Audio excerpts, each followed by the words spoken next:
Hello. చెప్పు శైలు. బాగున్నావా? బాగున్నాను. మా అత్తమ్మ మీ ఇంటికి వచ్చిందా? సరే సరే.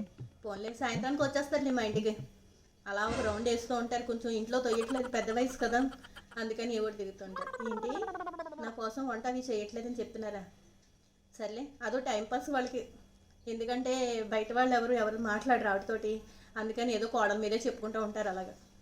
సరే సరే. ఉంటా. మా అత్తగారండి, నేను ఇంట్లో వంట అది చెయ్యట్లేదు, సరిగ్గా వండట్లేదు, రుచిగా పెట్టట్లేదు అని అంటున్నారట.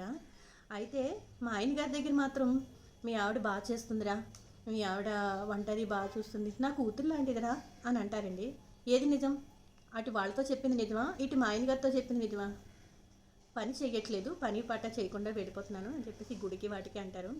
అయితే మా అత్తగారు ఇలా అన్నా సరే నేను ఏది పట్టించుకోనండి. ఎందుకంటే నాకు తల్లి లేదు కాబట్టి తల్లితో సమానమని నేను అనుకుంటున్నాను.